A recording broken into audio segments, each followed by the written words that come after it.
So in this talk, I'm wanting to put forward an argument as to why the humanities matter with the sorts of questions that this group and many others are dealing with.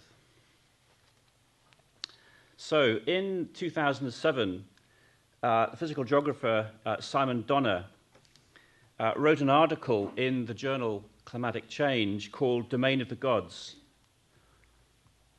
His argument was that long-standing cultural and religious beliefs held that, as he put it, unspecified forces grander than humans control the climate. He claimed this preternatural Earth-sky separation contributed to skepticism about, if not a propensity to disbelieve in, claims from scientists that humans are now influencing the climate, influencing the weather, the idea of anthropogenic global warming. Donner followed this up a couple of years ago with a further reflection on his argument, calling for humility on the part of scientists and educators. To quote from him, climate scientists, he said, need to accept that there are rational, cultural, religious, and historical reasons why the public may fail to believe that anthropogenic climate change is real, let alone that it warrants a policy response. So in this talk, I want to explore Donner's argument further, but today in relation to the iconic idea of planetary boundaries. I want to ask the question, what cosmologies and narratives are bound up with the claim to be able to define, as we heard yesterday from Johan Rockström, a safe operating space for humanity? And what happens when such bold claims come into contact with cultural and religious beliefs, which might offer different ethical accounts of human freedom? How do we understand such situations of conflict? And how do we work creatively with them? Now, these questions about the meeting of scientific knowledge and cultural beliefs underlie all global change research to a greater or lesser extent. And yet, I would suggest they're questions rarely considered, or at least rarely studied, by this community. I suggest this is because even to make sense of such a question demands the insight and experience of humanities disciplines and scholars who are notably absent at meetings or networks such as is represented here today. So, planetary boundaries. Over the last few years, the concept of planetary boundaries has circulated widely in the worlds of global change research and policy. We heard from Johan yesterday about exactly that point. Planetary boundaries offers a powerful narrative, and as we shall see, I use that word quite deliberately. A powerful narrative for thinking about ways of circumscribing human perturbations to global biogeophysical functioning. It does so without appearing to eliminate human agency. With the idea of planetary boundaries, the claim is made not just that humans have invaded the domain of the weather gods, but that humans are in danger of remaking the planet in ways not conducive to human survival. It is argued that already the boundaries of safe climate change, biodiversity loss, and the nitrogen cycle disruption have been transgressed. Planetary boundaries are brought to life and reified through new forms of visual representation, such as these shown here, radar screens and dangerometers. One critique of the original planetary boundary formulation is that there are other things besides safety that matter to humans. For example, we care about justice and about happiness. So some, for example, Kate Raworth at Oxfam, have adapted planetary boundaries to define what has instead been called a safe and just operating space for humanity. Attention here is paid to some of the human social dimensions of well-being, for example, as represented by the Millennium Development Goals. In Raworth's donut, there are 11 critical human deprivations. These were derived from governments' submissions to the Rio+20. So here, in the case of human welfare, rather than transgressing boundaries, we have regressed well below what are deemed critical levels. For example, 13% of the human population continue to face hunger, 90% need electricity, 30% are without adequate basic health care. Now, I don't want to critique the idea of planetary boundaries and various extensions today, although I would suggest that such an ambitious account of human living does indeed need critique. Rather, I want to go beyond Raworth's extension of the original safe spaces of planetary boundaries and ask what happens when these guiding narratives from planetary science interact with cultural and personal beliefs. What force and traction do they have within cultural worlds that are constructed through human imaginations, human practices, human rituals? As Donna asked with regard to human influence on the weather, so I ask with respect to these diagrammatic representations of the guiding hand of Earth system science. Are people's contrarian beliefs to be respected, or are they to be challenged? And if they're to be challenged, then who are the agents that are authorized to do so? Prophets, priests, philosophers, celebrities, artists, scientists even? These questions, I think, are unavoidable, and yet their answer is beyond the reach of Earth system science, or even ecology. So drawing on the environmental turn in the humanities, I want to argue for the centrality of the human imagination and the cosmologies that it invents and the stories that it tells when considering the appropriateness of human actions within the Earth system. The humanities then become central for reflecting on the responsibilities of anthropos in the Anthropocene. So to do this, we need to think on a grander scale, and so I want to start with the idea of cosmologies, metaphors, and myths. Humans have been concerned with imagining their place in the known universe since the earliest traces of human culture and art. Different cosmologies, from the Neolithic to the Egyptian to modern European, have sought to bring order and meaning to a bewildering and uncertain existence. The late C.S. Lewis, professor of medieval and Renaissance literature at the Universities of Oxford and Cambridge, wonderfully described one such cosmology in his 1964 book, The Discarded Image, an introduction to medieval Renaissance literature. Lewis deals with cosmology and the Ptolemaic universe, the model of the world used by medievals in Europe.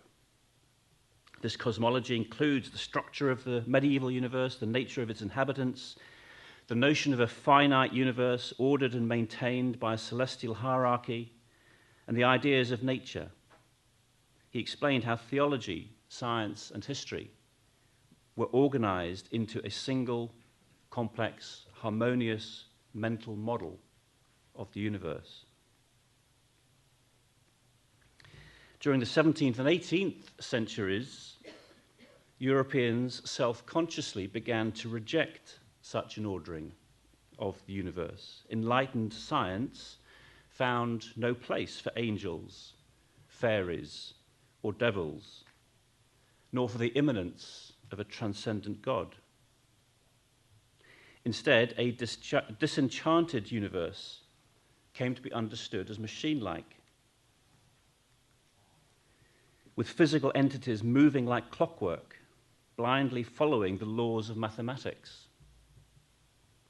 Yet by the 20th century, the same ruthless empiricism had rewritten this early Enlightenment cosmology. Rather than being mechanical and predictable, the universe became understood in terms of relative states and movements, and characterized by irreducible indeterminacy. So my general point is that these larger schemes of how we believe the world to be, whether primitive, classical, medieval, or enlightened, inevitably come to shape our view of human agency in the world. To quote Lewis again, in every age, the human mind is deeply influenced by the accepted model of the universe. But there is a two-way traffic. The model is also influenced by the prevailing temper of mind. Cosmologies are ordering devices without which we are lost and blind. And while we may situate these different cosmologies in chronological time, as I've very briefly done, one replacing the other, actually they continue to coexist. Medieval, deterministic, and relativist cosmologies all live on in the contemporary world. Some of the pinnacles of medieval thought, some of them inherited from classical paganism, have survived into the present cultural and theological landscape. As Bruno Latour observed 20 years ago, we have never been modern. To adequately engage with the human imagination, then, we need to be aware, I think, not just of cosmologies, but also, I suggest, the centrality of metaphor in acts of explanation and communication. We can see this if we reflect on the new techno-scientific explorations being undertaken of our interior human worlds. There we find genes that are seemingly selfish, and there we observe decisions that are seemingly hardwired. And we are then left to grapple with the significance of such seeming discoveries for human will and freedom. But the rather disturbing genes, which are selfish, no more exist than does the more comforting earth, which is mother-like. Selfish genes and earth mothers are both metaphors. Now, metaphors are the very necessary ways that humans use language to represent the unfamiliar in terms of the familiar. But they are only suggestive, they're not literal.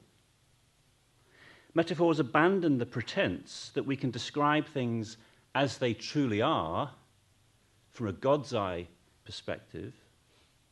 Rather, metaphors concede that we can only see the world around us and inside us from a human eye view.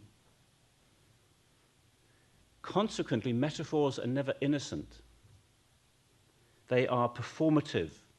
They powerfully influence our interpretations of reality.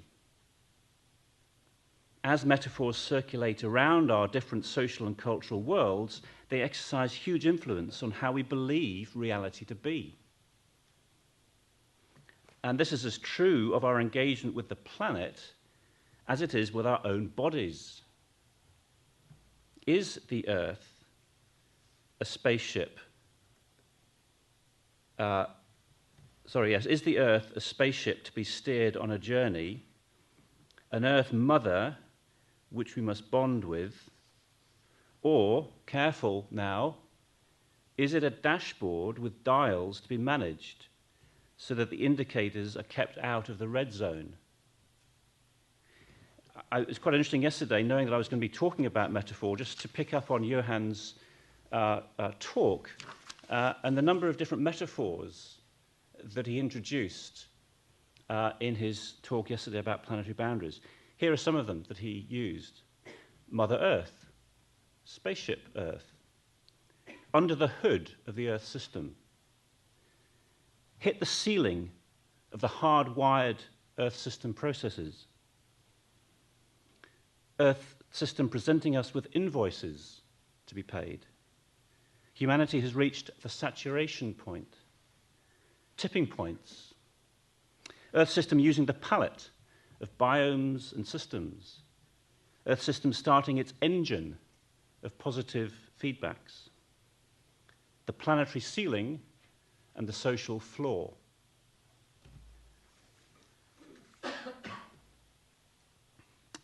We need to choose our metaphors carefully.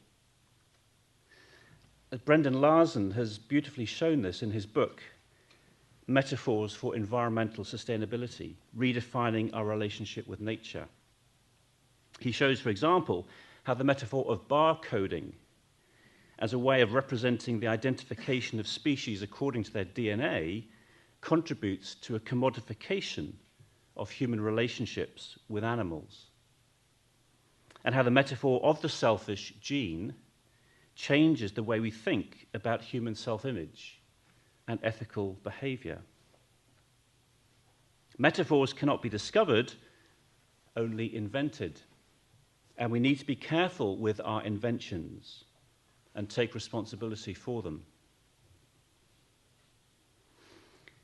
And it's through metaphor that mythos, the appeal to meaningful stories, and logos, the appeal to rational thought, come together. And mythos and logos are then held together through narrative. Narratives organize and convey our cosmologies, our metaphors, our myths, and our knowledge. Most people make sense of reality through narrative, their search for meaning, bringing order to an unruly future. Narratives achieve things which science alone cannot do. As recognized here by the Alliance for Religion and Conservation, writing a few years ago, 2007, about climate change policy. The emphasis on science, consumption, economics, and policy usually fails to engage people at any deep level because it does not address the narrative, the mythological, the metaphorical, or the existence of memories of past disasters and the way out. The faiths are the holders of these areas, and without them, policies will have very few real roots. So let me return to the idea of planetary boundaries and safe operating spaces for humanity. I'm asking, what sort of a thing are planetary boundaries? Are they offering us a new cosmology, a new way of ordering reality? Is the idea of planetary boundaries merely suggestive, a metaphor to help make familiar what is unfamiliar? Or can we engage with planetary boundaries as a new narrative which seeks to give shape and meaning to human lives on Earth? However we conceive of planetary boundaries, they enter into cultural worlds which are already full of powerful, swirling and competing cosmologies and narratives. They will meet resistance and challenge. And it's because of this resistance that as global change researchers, we need to start engaging with and learning from scholars and scholarship in the humanities. Whatever creative potential the idea of planetary boundaries may have will not be fully realized through the sorts of innovations which are typically called for by the global change community.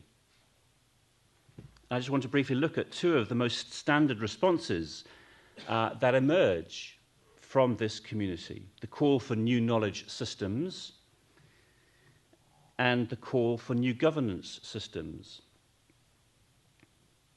In recent work emanating from the European Science Foundation's RESCUE project, RESCUE standing for Responses to Environmental and Societal Challenges to Our Unstable Earth. Interesting how RESCUE itself implies a particular salvationist narrative. From one of the projects, from the Rescue Project, Sarah Cornell and colleagues argued for the opening up of knowledge systems to ensure effective interfacing arrangements for translating knowledge to action. But in their account, there was no engagement with the humanities, no concession to understanding processes of belief formation or cultural identity. In the same project, we find David Tabara and Ilan Chabay going somewhat further in calling for the coupling of human information and knowledge systems, HIKS, with social ecological systems, SES. They do engage with culture, but seem to approach and analyze it through the lens of systems analysis. Or the second, what about new governance systems to take the flagship Earth System Governance project from IHDP? Bierman and colleagues call for a fundamental reorientation and restructuring of national and international institutions towards more effective Earth system governance and planetary stewardship. And while they call for changes in the behavior of citizens, they seem strangely reticent to enter into the worlds of culture, religion, and belief. And these, what I call these partial and hesitant responses from the global change community are also reflected in recent institutional programs dealing with global change. For example, the Future Earth initiative that we heard again from Johan yesterday states that Future Earth will transform the way of doing research, bringing together different fields of science, linking global environmental change research to developmental concerns and delivering knowledge to support solutions. Or the International Social Science Council, it challenges the social sciences to take the lead in developing a new integrated transformative science of global change. Or the Belmont Forum of funding agencies calls for transdisciplinary collaboration to address the coupled environmental and socioeconomic solutions to environmental change. Absent in all of these cases is an embracing of the humanities and their direct engagement with human beliefs and belief systems. So if knowledge systems and Earth system governance are insufficient to engage with the challenges placed in front of us by the idea of planetary boundaries, what else is there? What will contribute to the larger conceptual task which anthropologist Gisli Parson and colleagues claim remains to be done to reframe anthropos for the modern context? Reframing anthropos, rethinking the human, we might say, is not just about integrated or opened up knowledge systems, nor is it about finding new institutions of governance. I would contend it requires an examination of our own cosmologies, much in the way that Bruno Latour is now doing in his inquiry into modes of existence at Sciences Po in Paris. For Latour, this requires anthropological, philosophical, and theological investigation into multiple rationalities and cultural beliefs, a form of post-secular investigation that late moderns are very reluctant to engage in. It's perhaps also related to the voices calling for the study of personal and cultural transformation. For example, Karen O'Brien at Oslo, in a recent series of papers and meetings, has argued that the idea of transformation includes the capacity to become critically aware of one's own assumptions and those of others. It involves the recognition and integration of subjective and objective realities, multiple types of knowledge which depend on insights from the social sciences, humanities, and natural sciences. So, for example, the upcoming conference that she's organized at Oslo in June on transformation in a changing climate. So, in conclusion, if the idea of planetary boundaries pays deference to ultimate biogeophysical limits, then should we not also be concerned to articulate ultimate human purposes? I'm not sure this perspective exactly is what underlies the global conversation about the world we want, which was an outcome of Rio plus 20, but perhaps at least as a step in the right direction. What then is the telos of anthropos? What is the goal of man?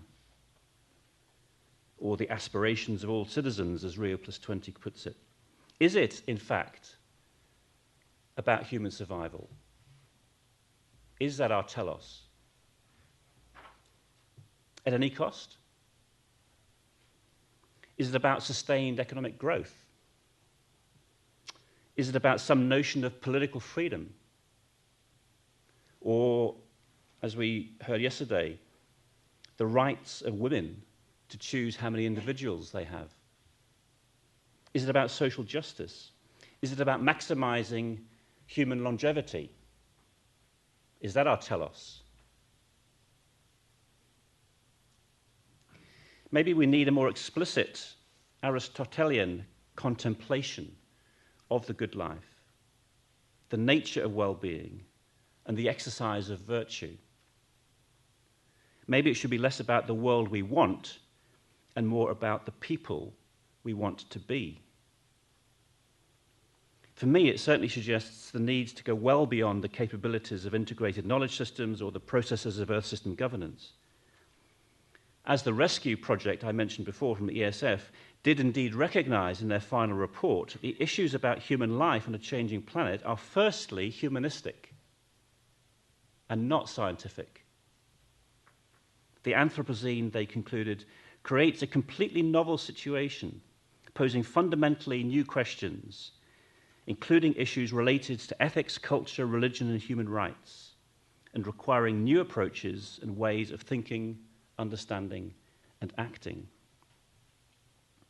This, then, is a call to appreciate the insights of the humanities. No less, I think. To introduce a humanistic perspective into global change research, not as an interesting add-on, a luxury to be enjoyed informally, but actually placed at the very center of what global change research is about. It's about understanding and cultivating the human imagination as much as it is about applying the instruments of reason. And I finish again with C.S. Lewis and his quote here. For me, reason, he says, is the natural organ of truth, but imagination is the organ of meaning. Imagination, producing new metaphors and revivifying old, is not the cause of truth, but its condition. Thank you.